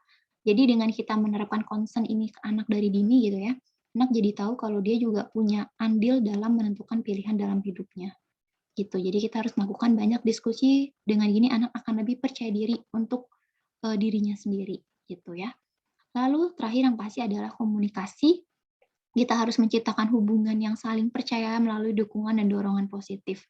Dengan cara bangun komunikasi terbuka dengan si kecil, pahami bahwa setiap anak itu unik dan menggunakan cara berbeda untuk berkomunikasi. Nah, kadang banyak yang terjadi adalah orang tua itu suka keburu panik gitu ya. Kok anak saya beda sih sama yang lain? Kok anak saya perkembangannya lebih lambat mungkin dibanding yang lain gitu ya. Tanpa akhirnya orang tua menyadari kalau setiap anak itu unik, punya potensi berbeda-beda dan kita nggak bisa nyamain potensi anak kita sama yang lain itu harus sama. Karena tadi tiap anak itu punya waktunya masing-masing. Yang penting kita tetap percaya dan tetap memberikan dukungan untuk anak supaya anak tetap percaya diri dan tetap bisa berkembang dengan baik sesuai dengan track-nya dia, gitu ya. Oke, mungkin bisa next ya.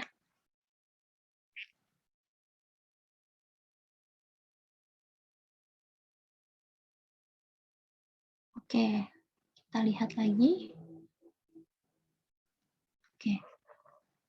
Nah, ini terus selanjutnya adalah, maaf ini kayaknya kurang jelas ya Kak, hitam atasnya. Aku nggak bisa lihat bagian atasnya.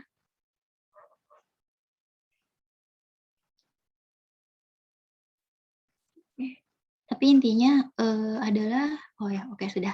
Di sini adalah orang tua juga ternyata harus juga memberikan pujian ketika mereka berhasil mencapai sesuatu atau memiliki perilaku yang baik. Pujian ini berbeda sama reward ya, Ibu Bapak, karena pujian ini tidak harus berbentuk hadiah gitu ya. Pujian dengan kata-kata yang baik aja itu udah bagus gitu. Misalnya, kakak pintar ya, kakak cerdas ya, kakak rajin ya, terima kasih banyak ya sudah membantu bunda, misalnya gitu. Nah, dengan kita sering memberikan pujian ketika mereka melakukan perbuatan yang baik, dan kita menunjukkan dengan jelas kalau kita tuh bahagia dengan apa yang sudah mereka lakukan untuk kita, nah anak-anak itu akan jadi termotivasi untuk melakukan hal yang lebih baik dan lebih baik gitu, demi membuat bundanya senang gitu ya. Jadi sebenarnya ketika kita memberikan pujian ke mereka, itu menjadi bentuk bahwa orang tua peduli dan memperhatikan aktivitas anak. Karena mungkin kita tidak sadar ya kalau anak kecil itu sebenarnya sangat peka loh. Anak kecil itu tahu mana yang sayang sama dia, mana yang setengah-setengah sayang sama dia, atau bahkan dia nggak suka sama dia. Dia tuh tahu loh gitu ya. Jadi karena dia peka, makanya setiap kita misalnya memberikan pujian, itu dia pasti akan mendapatkan apa ya, kayak semacam dapat achievement gitu dalam dirinya dia, dan dia akan termotivasi buat semakin baik supaya dia mendapatkan lebih banyak pujian lagi. Kayak biasanya kayak gitu. Nah, lalu kita juga harus mengajak anak untuk bergerak aktif gitu ya. Jadi kita kasih kegiatan supaya mereka menggerakkan tubuhnya dengan senang. Jadi jangan misalnya orang tua malah kasih gadget gitu ya. Kadang orang tua ngasih gadget aja supaya anaknya anteng, tapi anaknya sambil ngemil, duduk rebahan, matanya rusak, lalu nanti badannya tambah besar jadi obesitas. Nah, jadi ini juga harus diperhatikan oleh orang tua. Jadi anak harus tetap bergerak karena memang ini waktunya dia untuk bergerak, ya kan? Karena anak-anak ini harus melatih memperkuat motoriknya, motorik halus dan motorik kasar. Kalau misalnya hanya dikasih gadget, terus dia mainnya sambil tiduran berjam-jam, akhirnya masih kecil udah pakai kacamata, matanya minus. Atau tadi obesitas. Atau mungkin jadi sakit leher, sakit punggung, anak kelamaan main gadget, jadi terpapar sama radiasi cahaya. Oleh karena itu, makanya orang tua lebih baik kasih kegiatan ke anak-anak untuk bergerak, gitu ya. Dan terakhir adalah kita harus melibatkan semua anggota keluarga. Jadi semuanya harus kerjasama nih. Ayah, ibu, adik, kakak, kalau misalnya ada om tante atau ada kakek nenek, semua harus dilibatkan. Jadi ketika semuanya terlibat dalam aktivitas bersama, maka anak akan ngerasa, oh ini adalah keluarga saya, oh ini adalah waktu yang berkualitas untuk saya menghangatkan suasana menghangat suasana di rumah. Dia akan ngerasa semua orang itu peduli dan sayang sama dia, dan akhirnya terciptalah seorang anak yang tumbuh dengan kebahagiaan. Itu ya. Sudah selesai sepertinya atau ada lagi? Next lagi mungkin ya.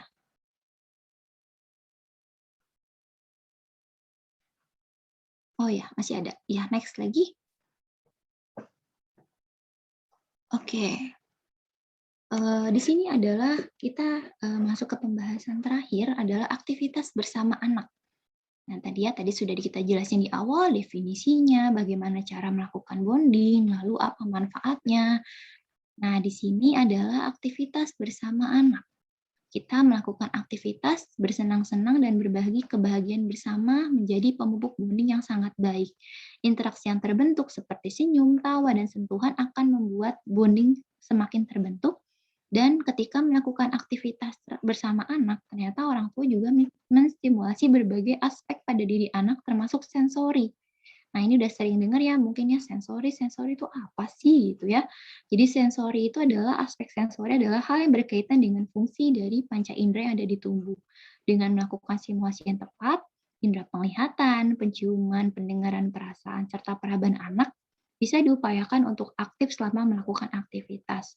Jadi semakin beragam indera yang diberikan stimulasi, semakin banyak pula sambungan sel saraf otak atau sinap yang terbentuk, dan hal ini penting untuk mendukung perkembangan otak yang optimal hingga pada akhirnya anak mampu tumbuh sebagai pribadi yang cerdas. Oke, di sini adalah beberapa kegiatan yang mungkin parents bisa lakukan di rumah untuk menstimulasi tadi ya aktivitas sensorinya supaya anak itu bisa tumbuh lebih cerdas dan lebih peka terhadap lingkungannya. Nah, di sini nih ada beberapa aktivitas yang sudah saya masukkan, ada lumayan banyak. Pertama, kita bisa memasak bersama. Kenapa? Karena ketika kita memasak bersama itu kita bisa mengajarkan anak untuk mengidentifikasi berbagai bentuk warna dari bahan makanan, ya kan?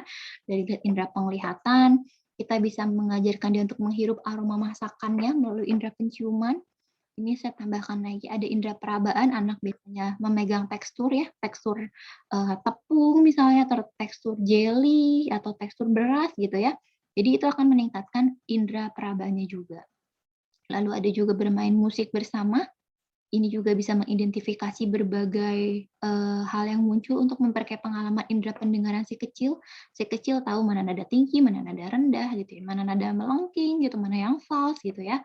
Dan juga ini bisa membantu anak untuk meningkatkan kemampuan dalam aspek berbicara. Kita bisa ajarkan bernyanyi bersama, ya kan? Dia suruh mendengarkan dengan baik, lalu kita bernyanyi bersama, itu juga bisa meningkatkan kemampuan berbahasa dan berbicara juga. Lalu ada juga makan jelly bersama, bisa menstimulasi indera perasa. Coba rasain jelinya manis atau kurang manis, atau mungkin hambar gitu ya. Lalu kita lihat indera penglihatannya, lihat ini jelinya warnanya apa misalnya. Dan tadi indera peraba udah pasti ya, jeli itu gimana sih bentuknya, ukurannya, kalau dipegang di tangan rasanya gimana, kenyal-kenyal gitu ya, atau mungkin lembek, hancur gitu. Itu juga kita bisa ajarkan untuk menstimulasi sensorinya. Lalu kita juga bisa membuat daftar pencarian sederhana, ini berbagai tips bisa dilakukan di rumah. Kalau iseng orang tua ya, misalnya bikin peta, ayo ibu akan menyembunyikan sepatu adik misalnya. Jadi bikin peta di rumah ya kan, coba dikasih petunjuk sepatunya ada di mana, diarahin buat peta gitu ya, peta di rumah. Sampai akhirnya si adik bisa ketemu nih, ternyata misalnya sepatunya ada di dalam lemari kakak misalnya. Nah, kita bisa bikin peta, kasih berbagai petunjuk, seperti kita juga lagi main perburuan harta karun gitu ya. Coba ibu punya harta karun, adik sama kakak cari ya, lomba sambil dibikin petanya, itu bisa juga. Atau misalnya tadi bisa piknik bersama di taman atau mungkin di halaman rumah, punya alat camping, mau piknik supaya anak lebih dekat dengan alam, yuk malam ini kita tidur di halaman, kita pakai tenda tidur bersama, gimana caranya supaya nggak kena nyamuk gitu misalnya. Kita harus menaburkan garam supaya tidak ada ular misalnya gitu. Jadi kita bisa sambil kayak main main-main petualangan lah sama anak di taman gitu ya. Lalu ada juga bermain board game bersama. Board game tuh kayak misalnya Monopoly atau Scrabble gitu ya, permainan-permainan yang menggunakan board game bersama gitu. Lalu anak juga bisa diajak berkebun ya, berkebun sekarang jadi aktivitas yang populer nih saat pandemi ini, banyak yang orang jualan juga ya dari tanaman-tanaman hias ternyata cukup mahal. Nah, kita bisa ajarkan ke anak gitu. Kita berkebun yuk, bikin tomat misalnya, nanam cabai atau misalnya nanam toge gitu ya. Jadi anak itu juga diajarkan untuk dekat dan mencintai lingkungan. Next. Oke, olahraga bersama. Ini juga perlu olahraga bersama anak. Lalu membaca buku bersama mungkin sebelum tidur, membuat rumah-rumahan, camping tadi udah ya, camping di halaman rumah, Nah, ini juga boleh kita mengirim surat kepada teman atau saudara. Kalau mungkin sekarang surat kayaknya udah agak-agak jadul ya. Mungkin kita bisa ajarkan ke anak untuk mengirimkan suratnya lewat WA misalnya ke nenek, ke kakek, menyatakan atau bilang ke kakek neneknya anaknya rindu misalnya, udah lama tidak bertemu kakek nenek gitu. Kita boleh ajarkan anak untuk mengirimkan WA mungkin ke kakek nenek atau om tante atau ke sepupunya gitu ya. Lalu kita juga bisa anak untuk jalan-jalan virtual. Nah, sekarang udah banyak nih di YouTube. Kita ajarkan anak untuk mengenal dunia lewat jalan-jalan virtual di YouTube. Kita kasih tahu ada apa aja di sana. Lalu membuat karya sederhana, ini bisa menggunakan berbagai macam bahan-bahan sederhana dari kardus bekas, mungkin dari karung goni atau dari bungkus permen. Kita bisa ajarkan anak atau melukis bersama gitu ya. Terus menonton film bersama, dan terakhir yang pasti kita harus ada menemani sebelum tidur malam. Ini biasanya menemani sebelum tidur malam untuk anak-anak ya. Kalau remaja biasanya udah bisa tidur sendiri, nggak usah ditemenin lagi. Oke, mungkin sekian materinya sudah selesai. Saya kembalikan lagi ke moderator. Oke, terima kasih banyak Kak Vidya, sudah sampai akhir materinya. Saya pribadi menyerapnya sangat menarik ya. Sebetulnya kayak tadi cara membangun bonding itu kan bisa dilakukan dengan hal-hal yang sederhana banget yang kita biasa temukan di rumah, gitu ya Kak Vidya ya, dan Ya. Bapak Ibu. Kayak tadi misalnya kita caranya membangun bonding gimana, kita juga harus peka si anak ini kondisinya seperti apa gitu ya. Mm-mm. Terus benar banget, kita itu harus sering diskusi sih sama anak gitu ya. Jadi jangan sampai kita hanya mendikte saja, anak harus ikut kemauan orang tua. Nah, mungkin perlu didiskusikan lagi jika memang orang tua masih belum banyak berdiskusi gitu ya dengan anak, biar satu sama lain semakin mengerti nih, oh maksudnya orang tua seperti ini, maksudnya anak seperti ini. Jadi makin apa ya, kelekatannya atau makna dari bondingnya tadi bisa diterapkan di rumah dengan aman dan nyaman, anak merasa didukung dan orang tua juga merasa sudah apa ya, pendidikan keluarganya sudah disampaikan gitu kepada anak. Kurang lebih seperti itu ya Kak Ya, Vidya. betul. Oke, nah kita coba buka sesi Q&A lagi nih Kak. Sudah ada beberapa pertanyaan. Mungkin tadi ada yang kelewat di sesi pertama. Saya coba bacakan ya Kak Vidya. Ini Ya, dari Ibu Sarah Lupita. Halo, selamat pagi Kak Sarah Lupita. Mungkin sekarang udah menjelang siang ya Kak. Udah mau makan siang. Selamat pagi, saya izin bertanya, saat membiasakan bonding dengan anak, bagaimana cara membuat bonding apabila kondisi orang tua sedang capek gitu, lelah bekerja atau tertekan. Nah, terima kasih Kak sebelumnya. Gitu Kak pertanyaannya. oke, langsung dijawab ya. Mungkin Boleh, kalau silakan. misalnya di sini orang tua capek atau lelah itu hal yang wajar ya. Pasti orang tua akan merasakan itu, apalagi kalau misalnya orang tuanya juga bekerja, terutama misalnya ibu ya.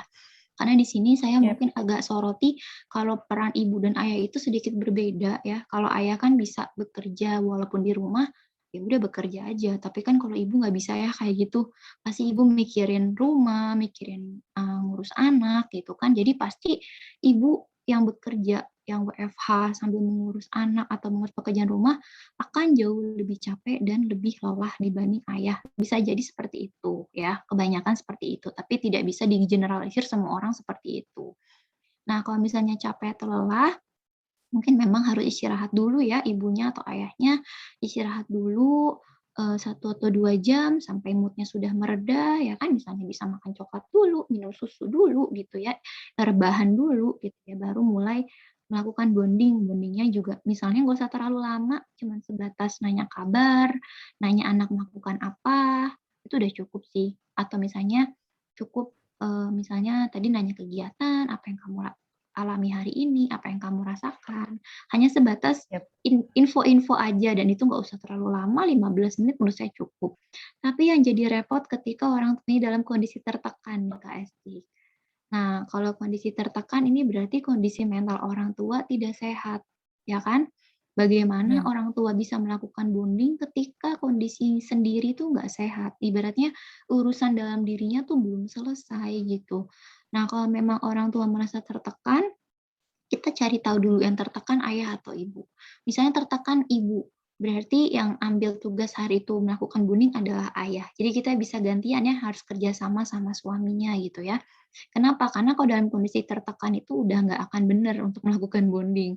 Gimana orang urusan diri aja masih belum beres, tapi nanti yang ada kita bukannya melakukan bonding malah marah-marah ke anak atau melampiaskan emosi kita ke anak dan akhirnya anak menjadi kesel atau jadi marah gitu ya. Jadi kalau misalnya dalam kondisi tertekan berarti salah satu orang tua harus mengambil alih dan orang tua yang tertekan juga harus menenangkan diri dulu sampai mereda gitu ya, sampai tenang, baru orang tua kembali datang ke anak. Mungkin itu jawaban dari saya ya, karena Oke, orang tua juga pasti kan butuh waktu ya untuk rilis emosi, untuk menenangkan diri gitu kan, dan itu juga betul. tidak mungkin dilakukan dalam waktu yang singkat, cuman kayak semenit, 2 menit tenang tuh nggak mungkin, mungkin orang tuh butuh 1-2 jam gitu ya. Jadi lebih baik, Ya.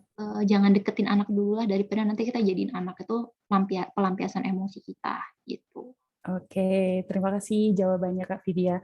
Jadi kalau bisa disimpulkan benar sih Kak, kalau tadi kita baca slide yang Kakak sampaikan, cara membangun bonding itu juga kita harus menenangkan diri gitu ya. Artinya Mhm, yang ditenangkan tidak hanya anak, tapi kondisi orang tua juga harus benar-benar bisa diterima oleh anak gitu ya. Karena anak juga tadi kepekaannya juga luar biasa gitu ya. Ketika mhm, apa yang kita sampaikan ini tidak sampai dan anak malah mendapatkan rasanya lebih ke emosi, jadi mhm, mending bikin good mood dulu nih iya, para bapak ibu atau orang tua.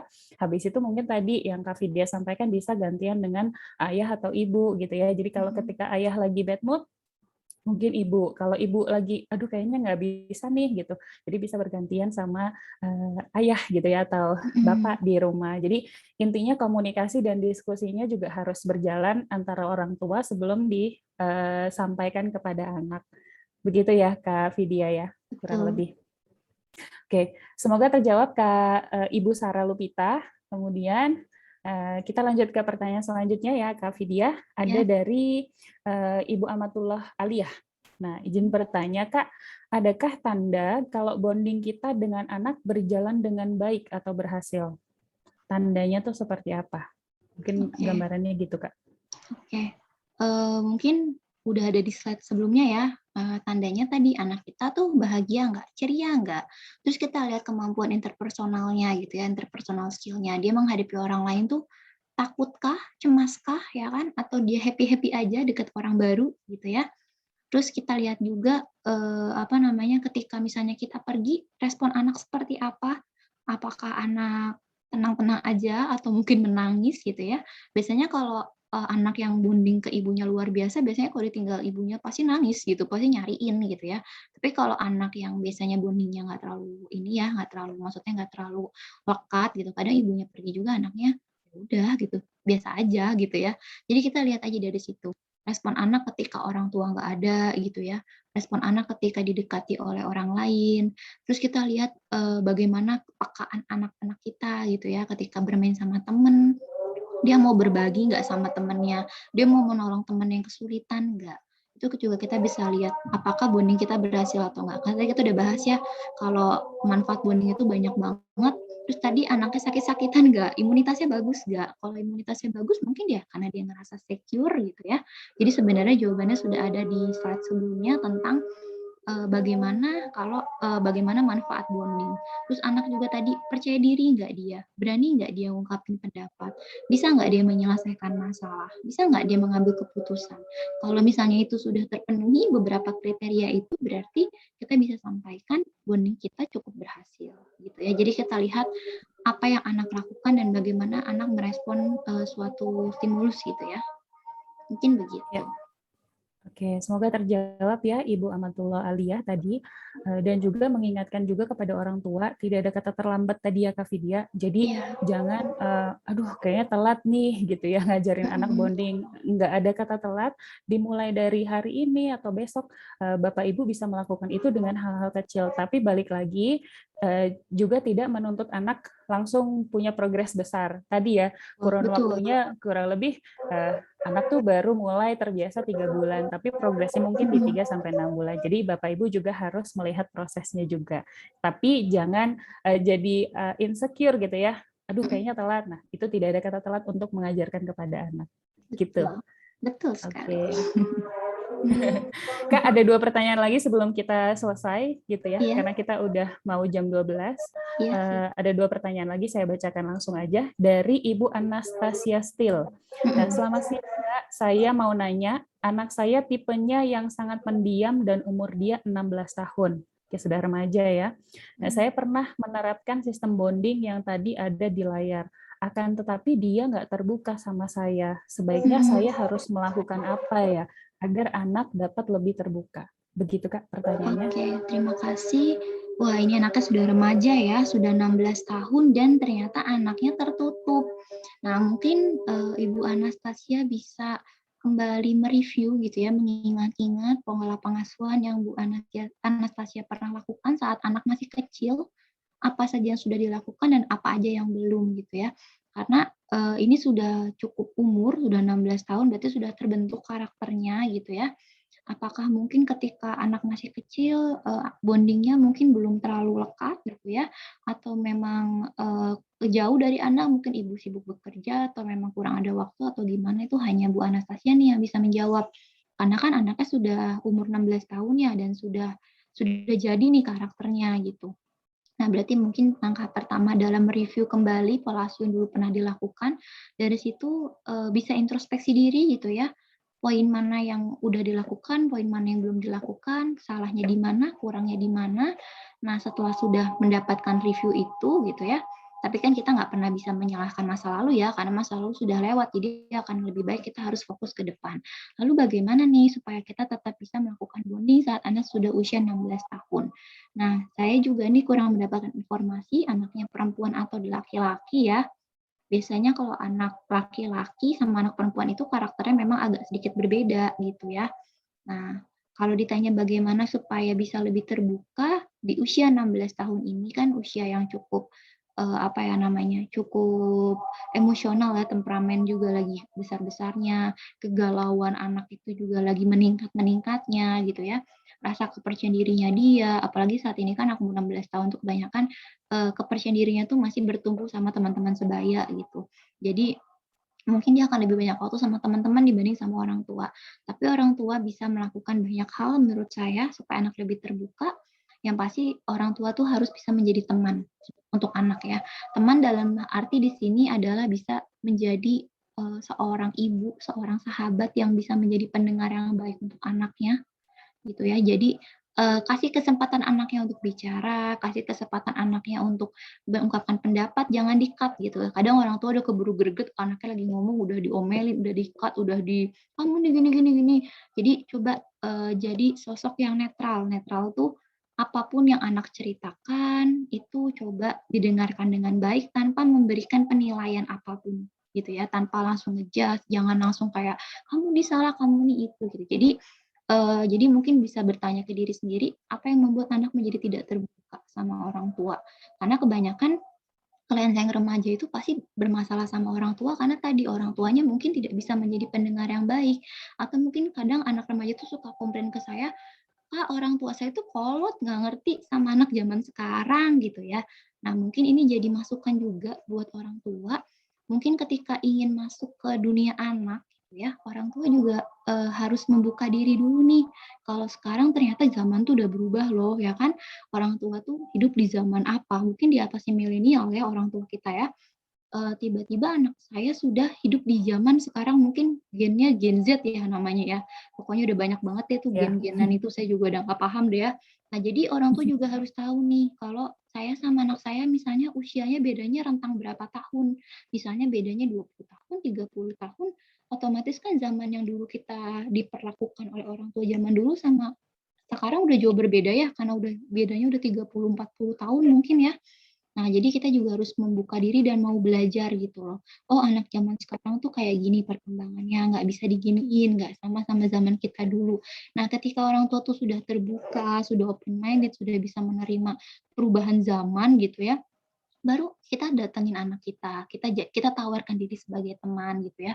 Mungkin untuk anak yang tertutup ini sulit gitu, nggak bisa kayak sekali datang terus anaknya langsung terbuka, itu sulit. Jadi pertama sih ya kalau misalnya saya konseling biasanya saya membuat anak nyaman dulu Kalau apalagi orang tua lebih ngerti lah gimana caranya bikin anak nyaman gitu ya. Nyaman dulu, ajak ngobrol, kegiatannya apa, gimana kamu, bla bla bla. Baru nanti setelah itu bisa tawarkan, "Kamu, ada masalah apa? Kalau ada apa-apa kamu boleh cerita ke mama, mama akan mendengarkan, tidak akan menghakimi, akan menjadi, apa namanya, pendengar yang baik untuk kamu," gitu ya. Jadi benar-benar kita tuh sentuh hati anak istilahnya, dan itu tidak bisa dilakukan dalam 1 kali, 2 kali, terus langsung dapat hasil. Ya tadi, musti berulang-ulang juga supaya anak trust nih kalau ibunya udah bisa mendengarkan. Dan juga kadang anak itu kalau saya tanya ya, males cerita ke orang tua, sama orang tua kalau nggak dimarahin cuma disuruh sabar, atau "Kuat ya, bisalah, sabar ya." Jadi anak tuh ngerasa nggak dapet solusi gitu loh. Jadi anak tuh kadang butuh didengar, butuh diperhatikan, butuh mungkin diberikan nasihat atau masukan gitu ya, bukan cuma disuruh sabar doang gitu. Jadi mungkin, itu sih cara-caranya, benar-benar orang tuanya juga Oke. harus open minded dulu ya, gitu. Betul. Oke, mungkin juga treatment-nya beda ya Kak, karena sudah remaja tadi, Oh, Kak Vidya. Jadi dari orang tua mungkin lebih ngikutin flow-nya anak bagaimana gitu kan, karena bukan anak usia dini lagi, dan juga mungkin cara-cara ngomongnya juga butuh timing yang tepat ya. Misalnya betul, mood-nya lagi enak nih, nggak yang dia baru pulang kegiatan terus kita tanya, pasti kan yang ada malah emosinya yang dimunculkan gitu ya. betul. Mungkin pada saat makan malam bersama, atau lagi jalan-jalan bersama sama keluarga, atau lagi di tempat ngopi bareng gitu ya sama anak. Jadi Mhm, kan lebih betul. lebih kayak Lebih teman gitu. santai Jadi ya. benar, Iya, dia tidak terintimidasi juga gitu betul mau betul. diinterview sama orang tuanya. Mungkin bisa melakukan hal-hal yang apa sih yang anak kira-kira tuh good mood gitu. Tadi nongkrong Mhm, mungkin kalau anak zaman betul. sekarang atau remaja, mungkin bisa Mhm, diterapkan seperti itu. Gitu iya. ya. Ibu Intinya Anastasia, semoga ya, terjawab. intinya jangan tegang lah ya, santai aja. Kadang anak udah Betul. deg-degan, "Di sini mama mau ngomong," anak lu udah diem aja, Iya. "Aduh diapain nih, gue apain?" Gitu ya. Jadi santai aja. Udah overthinking jadinya, "Aduh, Iya, nyokap ja gue mau bener. ngomong apa ya?" Iya, Kayak gitu, oke. heeh, betul betul. Semoga terjawab Ibu Anastasia. Terima kasih Kak Vidya sudah menjawab. Nah, Kak, pertanyaan selanjutnya nih Kak, Mhm, dari Ibu Setiarini, Kak Vidya, saya memiliki anak yang sudah menjelang remaja. mhm, Saat ini dia sedang dalam tahap senang menyendiri dan memiliki privasi serta lebih senang bergaul dengan teman-temannya. Dia udah punya mhm, kehidupan sendiri ya karena udah iya, remaja. Pertanyaannya adalah apakah sebaiknya kami mencoba terus memperkuat komunikasi dengan dia ataukah memberikan ruang dan mhm, jarak bagi si anak untuk eh, apa nih? Untuk lebih memiliki ruang privasi. Apakah usia mhm, remaja memiliki cara bonding yang berbeda? So far sih belum ada masalah, komunikasi mhm, masih kayak biasa. Kurang lebih mhm, itu sih Kak pertanyaannya. mhm. Oke. Di sini intinya, orang tuanya bingung ya sejauh mana bisa memberikan ruang privasi bagi seorang remaja gitu ya. Ya, Dan orang betul. tuanya saya baca dulu ya, ternyata orang tuanya juga bingung karena, tidak memiliki pengalaman bonding yang baik dengan orang tua sebelumnya gitu ya. Jadi ini mirip-mirip masalahnya dengan Kak Anastasia. Oke. Nah ini ya yang Mm-mm. kita juga harus saya juga masih belajar gitu, jangan sampai pola asuh yang salah dari orang tua di zaman dulu, zaman kakek nenek kita tuh, kita turunkan lagi gitu ya ke anak. Jadi kita juga harus mulai belajar, sekarang udah banyak banget ya edukasi tentang parenting yang bisa kita, pelajari, jangan menutup mata juga. Nah terus kalau ditanya, bagaimana nih, sejauh mana bisa memberikan jarak? Nah, di sini sama ya masalahnya adalah remaja, lagi-lagi saya tidak mendapat informasi ini remaja laki-laki atau perempuan, tapi yang pasti kita tetap harus sebagai orang tua menjalin komunikasi. Kenapa? Karena tadi ini masih remaja loh, remaja itu masih gampang goyang, masih bisa dipengaruhi oleh lingkungan, apalagi tadi di sini disebutkan kalau lebih senang bergaul dengan teman-temannya. Jadi kita boleh sebagai orang tua tuh tetap memberikan komunikasi gitu ya, harus menjalin komunikasi, kita harus punya, menanamkan prinsip-prinsip atau, nilai-nilai yang ada di dalam lingkungan keluarga kita ke anak. Kenapa? Karena ini untuk menjadi rem atau batasan anak ketika bergaul sama teman-temannya. Misalnya apa aja value yang mau diterapkan dan diinformasikan ke anak, itu boleh. Misalnya kalau di keluarga saya sendiri misalnya, nggak boleh pacaran dulu ya, misalnya gitu, atau kalau berteman sama teman laki-laki atau teman perempuan boleh, tapi ada batasannya sejauh mana. Atau misalnya tidak boleh pulang malam, atau tidak boleh pulang lebih dari jam segini. Jadi kita harus tetap ada komunikasi dan batasan-batasan supaya anak kita ketika bergaul sama teman-temannya tuh punya rem gitu loh. Oh, ini boleh, ini tidak boleh gitu ya. Dan juga ketika dia sering menyendiri, kita juga mesti warning nih kan, tadi ya di slide sebelumnya juga dijelasin, ada masalah apa nih anak kita, ya kan? Dan kita boleh dan bukan boleh lagi ya, wajib untuk bertanya gitu ya, untuk memberikan perhatian ke dia, kok mama lihat kamu sering menyendiri, kamu ada masalah apa? Dan tadi tawarkan untuk menjadi teman cerita. Karena sebenarnya remaja itu kan butuh arahan ya, dan tadi orang yang paling tepat untuk mendengarkan ceritanya adalah orang tuanya, supaya dia tuh tidak salah arah gitu ya. Dan memang harus tetap diberikan komunikasi yang baik.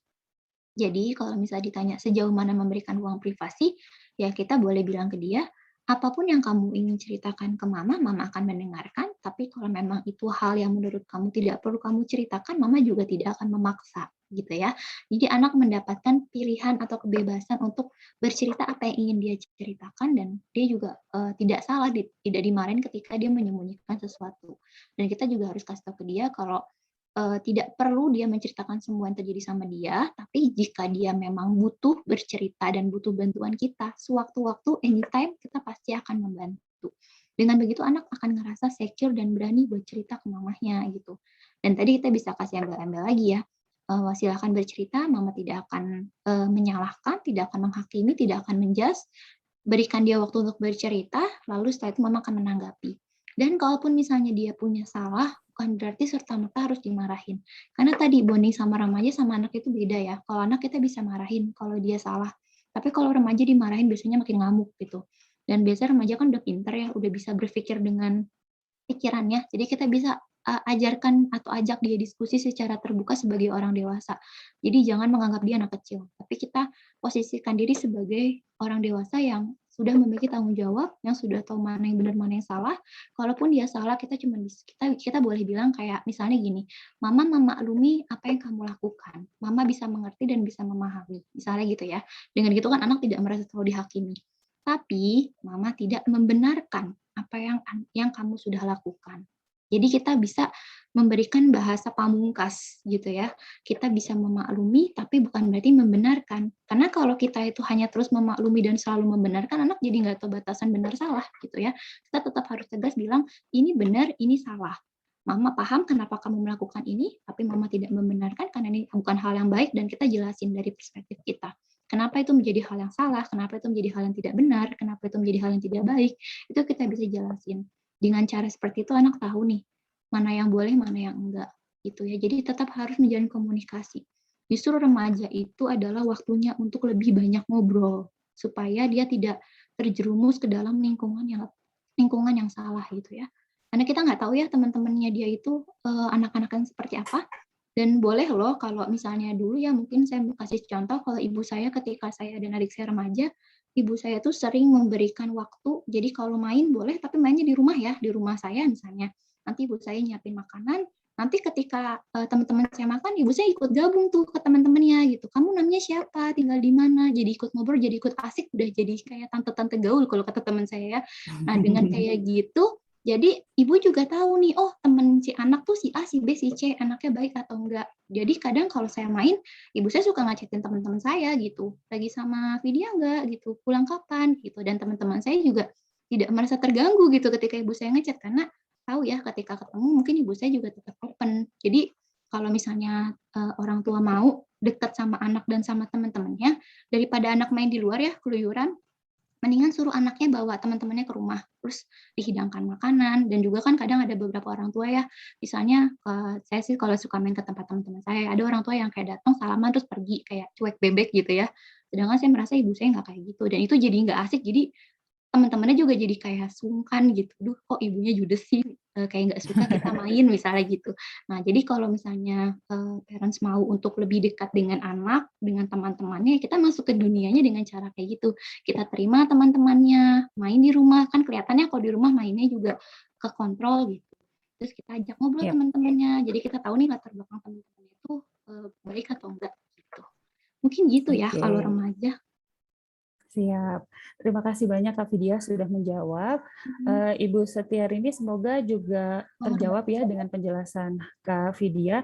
Intinya kita bisa memberikan kebebasan tapi bersyarat mungkin ya Kak ya tadi Mhm. eh, apa si anak ini bolehlah melakukan apapun, tapi ya ada batasannya gitu ya.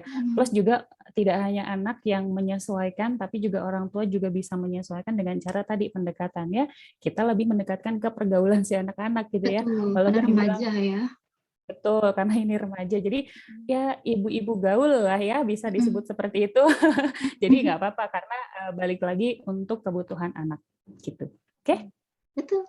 Oke, terima kasih banyak untuk Bapak Ibu yang sudah berpartisipasi, yang sudah memberikan pertanyaan. Mohon maaf kalau ada pertanyaan yang skip atau yang belum bisa terjawab karena waktu kita terbentur dengan waktu ya, Bapak Ibu. Terima kasih banyak untuk Bapak Ibu yang sudah ikut partisipasi dalam webinar kita kali ini. Mungkin Kak Vidya sebelum kita close ada quotes yang mau disampaikan. Oke, ini ada Silakan, Kak. quotes of the day ya tentang bonding, saya kutip dari Bunda Erisa dari Google.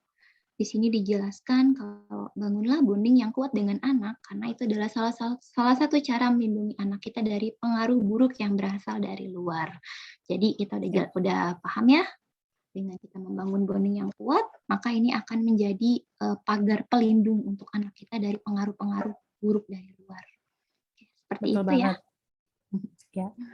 Intinya dari keluarga untuk keluarga gitu ya Kak, dimulai bondingnya tidak ada kata terlambat, kalau bisa saya simpulkan, tidak ada kata terlambat, tidak harus, aduh kayaknya udah gede nih, kayaknya telat, tidak ada kata terlambat untuk bonding dengan anak, karena ini akan tercapture gitu ya untuk anak sampai udah tua atau sampai sudah gede nanti. Kemudian juga mulai dengan cara-cara yang sederhana yang biasa dilakukan di rumah gitu. Yang tadi saya put note adalah bisa juga jurnal, itu penting banget. Kalau bahasa zaman dulu mungkin buku curhat gitu ya. Kalau sekarang lebih modern, ya dear diary gitu. Itu penting banget gitu ya. Karena jurnal itu jadi kita bisa membaca orang tua posisinya di mana, anak posisinya di mana, kurang lebih seperti itu. Dan bikin fun activity yang ada di rumah tadi, bisa memasak, bisa menanam gitu ya, dan sesuatu yang ada di rumah. Jadi tidak harus membeli sesuatu yang mahal gitu ya. Jadi Bapak Ibu bisa manfaatkan dengan semua yang ada di rumah. Kurang lebih kesimpulannya seperti itu. Yang sudah disampaikan di chat, kita mau foto bersama. Mungkin Bapak Ibu boleh nyalakan kameranya dulu. Oke, sudah.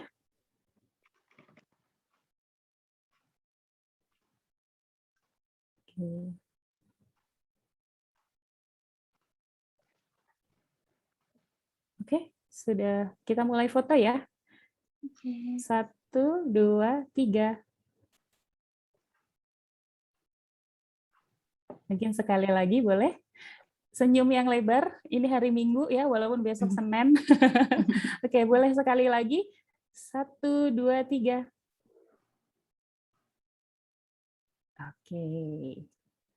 Oke, Bapak Ibu, sebelum Bapak Ibu live dari webinar ini, Bapak Ibu yang hadir akan mendapatkan materi dan sertifikat dengan mengisi form feedback terlebih dahulu ya, dan nanti akan kami kirimkan pada email Bapak Ibu. Nah, untuk link form feedback-nya sudah dicantumkan di dalam grup chat. Oke. Sebentar ya.